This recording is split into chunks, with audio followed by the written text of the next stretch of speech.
Aujourd'hui, nous vous proposons de découvrir l'association Carder. Mais derrière ce nom de fleurs sauvages se cache une autre signification. Quelle est-elle ? Carder, en fait, c'est un acronyme qui veut dire Centre d'action régionale de développement de l'éducation relative à l'environnement.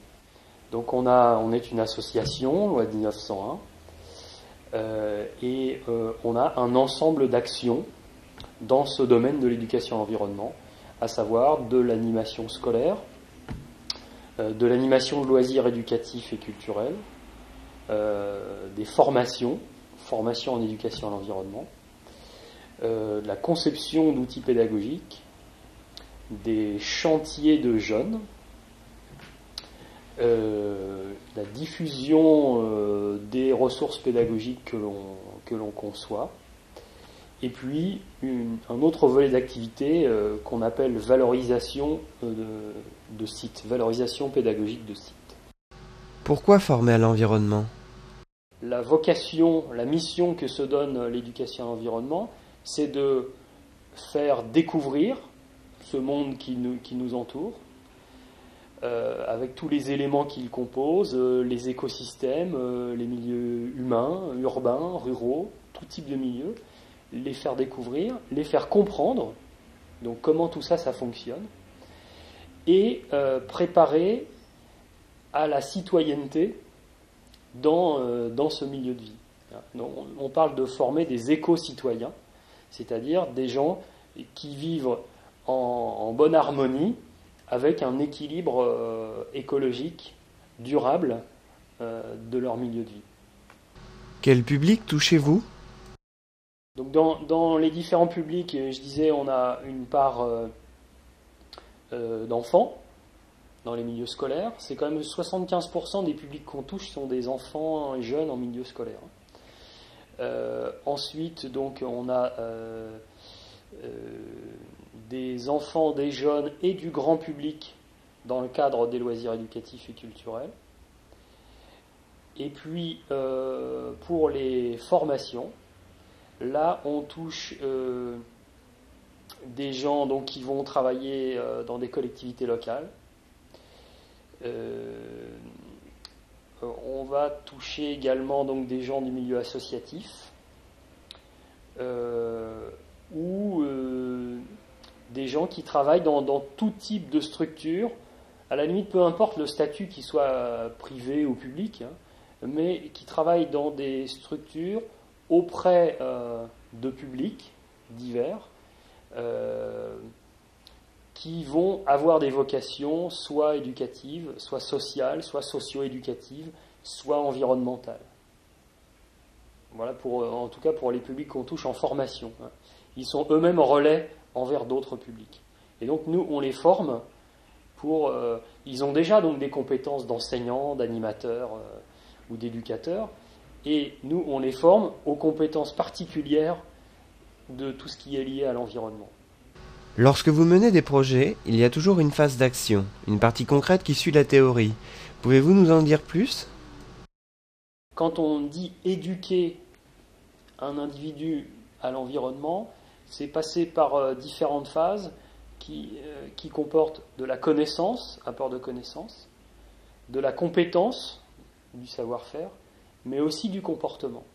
Puisque quand on dit qu'on veut préparer à l'éco-citoyenneté, ça veut dire un individu qui se comporte dans son environnement humain et physique. Et donc, on dit et on tient beaucoup à ce que cette phase acquisition de comportement, d'attitude, soit intégrée au projet pédagogique. Donc, si on veut illustrer sur une thématique, prenons celle des déchets par exemple, ça va être comprendre les problématiques liées aux déchets, pourquoi on parle de déchets, quels sont les problèmes, comprendre comment ça fonctionne, les dispositifs, la collecte, les traitements, et donc inviter à l'action, et l'action sur les déchets nécessaire, c'est le tri. Le tri chez soi, dans son lieu de vie, à l'école, au centre de loisirs. Donc, on va intégrer cette phase de mise en place du tri dans le lieu où on intervient. Si on fait une intervention scolaire, on va tout faire pour inciter à ce que dans la classe, le tri se mette en place.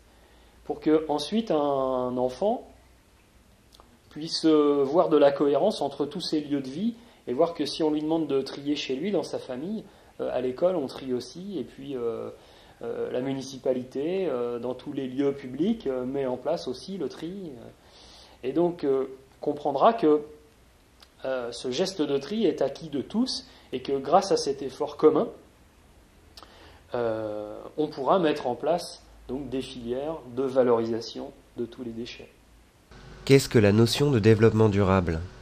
C'est apprendre, c'est réapprendre à vivre avec son environnement. On a complètement occulté ce paramètre pendant très longtemps, et aujourd'hui c'est effectivement tenir compte de ce paramètre. L'environnement, c'est quoi ? C'est la planète, et directement c'est également l'être humain. On va à notre perdition, on va droit dans le mur aujourd'hui si on ne pense pas à notre environnement. Ça, je crois que c'est quelque chose qu'il faut intégrer.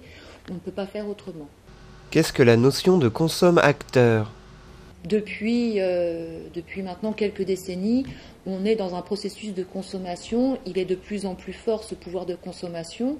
Et aujourd'hui, quand on intervient auprès du jeune public notamment, on s'aperçoit que la consommation, ça fait partie de leur quotidien. Le fait d'acheter des vêtements. Ce matin, j'étais en animation. Le lecteur MP3, le portable font partie. C'est du quotidien, c'est du courant. Et on est plus dans la consommation subite que dans la nécessité d'acheter pour vivre.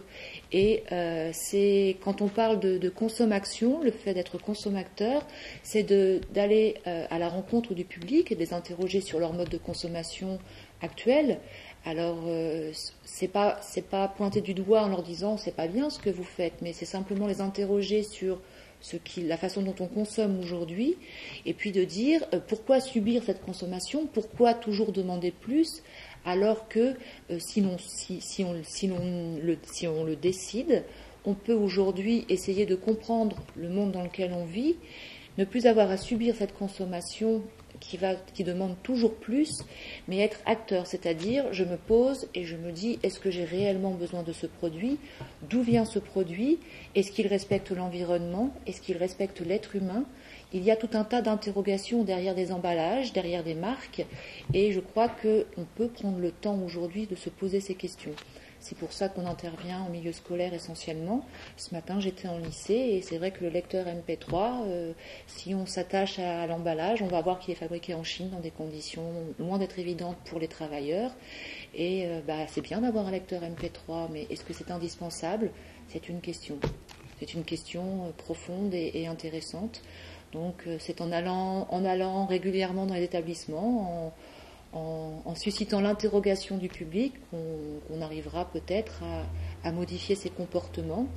Et une de nos volontés ici à Carder, c'est de mettre en place un réseau de consommateurs. On va partir d'habitants volontaires, c'est-à-dire des habitants qui ont déjà été sensibilisés. Alors, pour répondre à votre question, des personnes qui effectivement socialement aujourd'hui sont des gens qui ont une culture, qui ont des moyens financiers, mais qui à un moment donné on dit on veut agir, donc on voudrait partir de ces volontaires-là pour qu'ils puissent parrainer un filleul et pour pouvoir créer un réseau de consommateurs sur la région. Parfois, cette volonté de changer les habitudes est perçue comme un intégrisme. Qu'en pensez-vous ? Le fait de rentrer dans la vie privée des gens, parce qu'en fait c'est ce qu'on fait, le fait de dire tu as un lecteur MP3, oulala c'est pas bien ou c'est bien, enfin le fait de l'interroger sur le fait de se pencher sur ton lecteur MP3, tu sais d'où il vient, tu sais comment il est fabriqué, il a une durée de vie de combien. C'est vrai que concrètement c'est remettre en question des principes de consommation qui appartiennent au foyer. Donc effectivement ça peut être perçu comme de l'agressivité ou de l'intégrisme, sauf que l'idée ça n'est pas de pointer du doigt, c'est juste de susciter une réaction, une interrogation chez les jeunes ou les moins jeunes. L'intégrisme, moi je le comprends pas. Je crois que aujourd'hui on ne peut on ne peut plus ne pas penser d'un point de vue global. Quand on parle de développement durable, le développement durable c'est ici, c'est à côté de chez nous, mais c'est aussi avoir une vision un peu plus globale. Qui on est, nous, pays riches, pour laisser des conditions de travail déplorables à l'autre bout du monde. Quand je parle de commerce équitable dans les lycées ou les collèges, les élèves, les jeunes, n'ont pas conscience du travail qu'il y a autour de la production du cacao. Et pour eux, ça leur paraît normal. C'est comme ça, ça fait des dizaines d'années que c'est comme ça, on ne va pas changer les choses, nous. Non, sauf que si on réfléchit 1 plus 1 plus 1, si on réfléchit tous ensemble et si on dit non, on n'est pas d'accord, on peut changer nos habitudes, ce n'est pas de l'intégrisme, enfin pour moi je ne le perçois pas comme de l'intégrisme de susciter une interrogation, je le perçois comme un acte, encore une fois, citoyen. Je mise fort sur cette notion de citoyenneté parce qu'on est tous responsables de ce que la société est aujourd'hui, et aujourd'hui, si on réfléchit tous ensemble, eh bien notre avenir sera peut-être différent. C'est pointer du doigt des aberrations pour pouvoir modifier les choses. Ce n'est pas une utopie, c'est une réalité aujourd'hui que de réagir face à ces aberrations, qu'elles soient à l'autre bout du monde ou même ici. C'est tout à fait légitime d'y penser, d'y réfléchir et de poser des actions. Est-ce que tout un chacun, de tout milieu social, peut contribuer ? Il n'y a pas de petits gestes. Pour moi, il n'y a pas de petits gestes. Si on est simplement attentif à notre quotidien et si on essaie de réfléchir un petit peu à chacun de nos gestes, je crois que le défi est gagné, puisque effectivement le tri aujourd'hui c'est quelque chose de tout à fait réalisable. Aujourd'hui, le fait de ne plus aller acheter des produits qui sont produits à l'autre bout du monde, c'est possible aussi. On peut manger des produits locaux et de saison.